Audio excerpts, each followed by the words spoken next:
तर उपमुख्यमंत्री अजित पवारांनी मुख्यमंत्री फडणवीसांसमोर कालच्या बैठकीमध्ये नाराजी व्यक्त केल्याची माहिती सूत्रांकडून मिळते। पुरावे नसतानाही भाजप नेत्यांकडून मुंडेंवर आरोप होत असल्याची खंत दादांनी व्यक्त केल्याची माहिती सूत्रांकडून मिळते।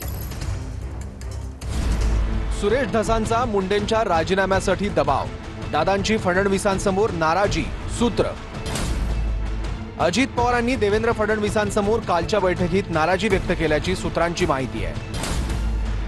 पुरावे नसतानाही भाजप नेत्यांकडून मुंडेंवर आरोप, दादांची खंत, सूत्र। सुरेश धसांकडून धनंजय मुंडेंवर आरोप, सभांमध्ये आरोप करत राजीनाम्याची मागणी। धनंजय मुंडेंसोबतच्या बैठकीनंतर अजित पवारांनी काल संध्याकाळी फडणवीसांची भेट घेतली होती। मुख्यमंत्री देवेंद्र फडणवीस आणि उपमुख्यमंत्री पवारांमध्ये काल जवळपास अर्धा तास बैठक झाली। धनंजय मुंडेंच्या राजीनाम्याचा दबाव वाढल्यानंतर दादा फडणवीसांमध्ये बैठक झाली। फडणवीसांसोबतच्या बैठकीआधी धनंजय मुंडे आणि अजित पवारांची बैठक झाली होती।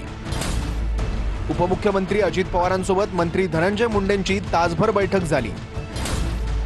जोपर्यंत पुरावा नाही तोपर्यंत धनंजय मुंडेंचा राजीनामा नाही असं दादांचं मत असल्याची सूत्रांची माहिती। एसआयटी चौकशी, न्यायालयीन चौकशी, सीआयडी चौकशी होईपर्यंत कारवाई नाही असं दादा म्हणाल्याची सूत्रांची माहिती आहे। तिन्ही चौकशीत जो दोषी असेल त्यावर कारवाई करणार असल्याचं दादा म्हणालेत, सूत्रांची माहिती।